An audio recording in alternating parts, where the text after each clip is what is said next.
I've got Tawny's crate all set up so that if it all gets a bit much for her, she's got somewhere she can go hide and no one's going to bother her. There's a cool pad in it because it's Australian summer. We're all suffering here. I'll cover it over so that way then it's nice and private for her. She's not got anyone looking in at her and making her feel uncomfortable.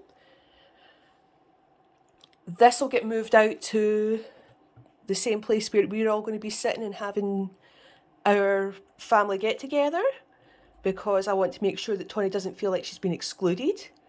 Dogs are social animals. We want to keep them, we want to kind of keep them part of the family as much as possible. So you've got your safe space all set up.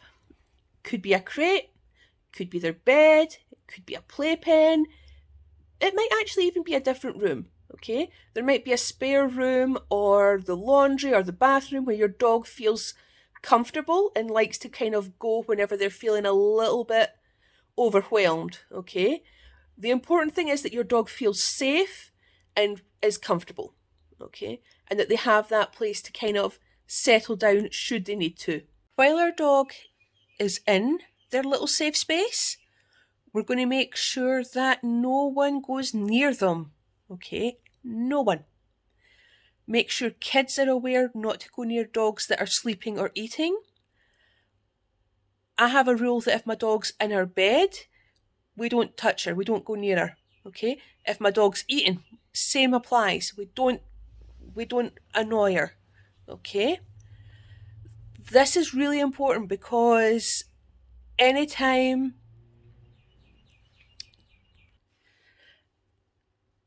our dog is in their little safe space, so whether they're in there eating or whether they're just going to chill out for a bit, we want to make sure that no one approaches them. Don't annoy your dog, okay? That's whenever things start to go a bit wrong.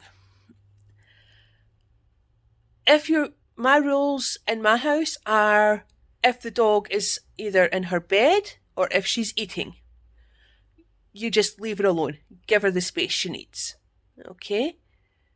Because I know myself, if I'm trying to relax or if I'm trying to eat and someone was to annoy me, I get really annoyed. Like if you try and mess with my food, I'm probably going to stab you with a fork.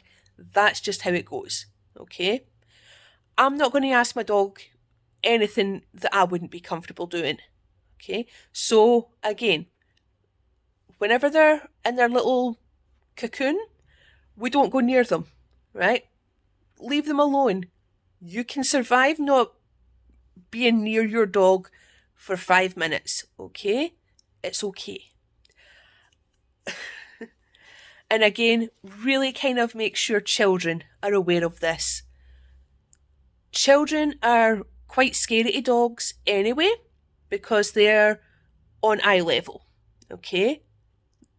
They kind of resemble humans, but they kind of don't as well. They're kind of, little monkeys that run everywhere and climb up things, and, they've got tiny little hands, and it can be quite overwhelming to dogs, especially if you don't have kids in the household yourself. So give your kids something to do that kind of keeps them away from the dog, and don't have them in the dog's face all the time. Teaching them not to actually hug dogs or put their faces right next to dogs.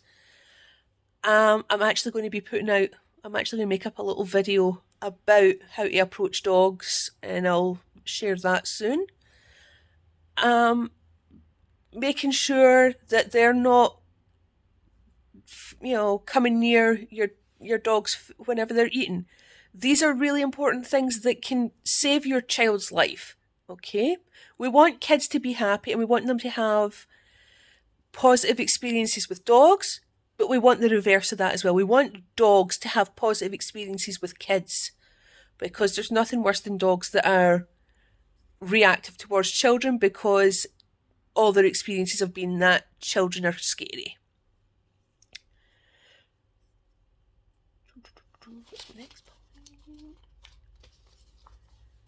Make sure you're keeping any doors, external doors, so your front door, your back door, or gates closed. We don't want animals escaping. Okay? Try and keep your pets contained on your property. Now, I've got my 2 little goblins, my 2 little cats that I've got. I have their collars and tags on them. Their microchip details are up to date. They should be. I've not changed any details. Tawny's details will be all up to date, so we're set here.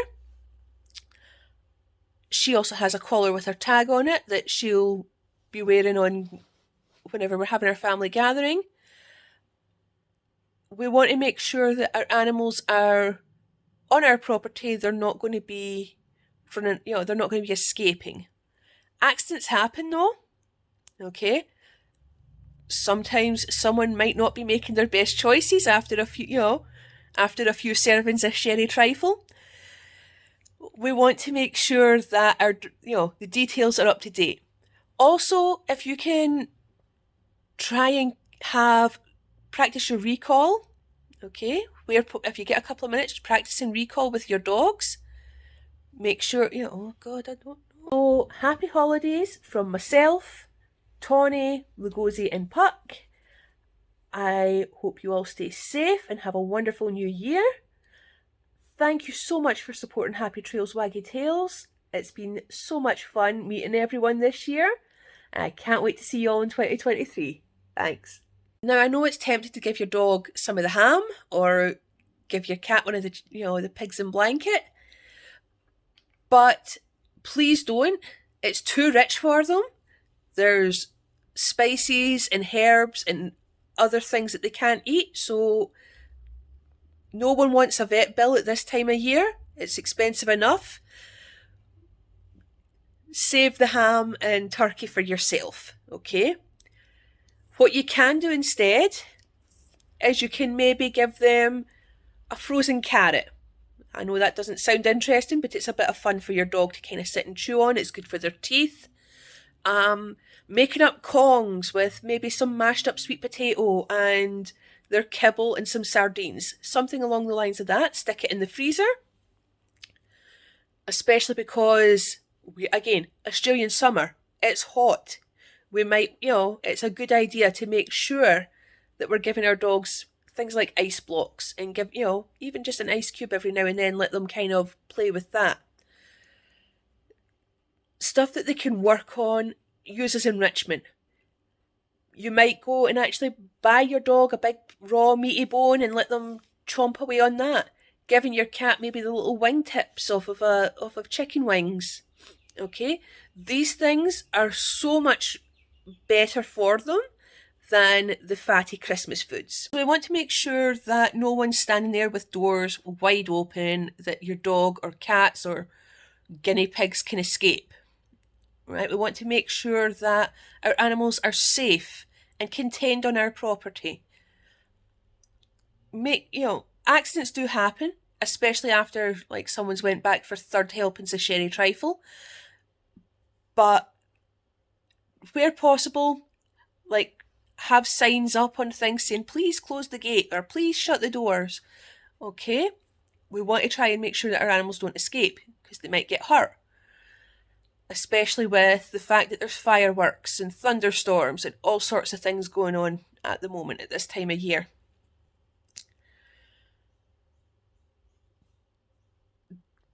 Accidents might happen, as I said. Make sure that all your microchip details are up to date. Okay? We're going to make sure that you've got a current number that you will be reached on. Okay? That you're going to answer. You have a secondary contact on your microchip details. Make sure it's the right address. That sort of thing.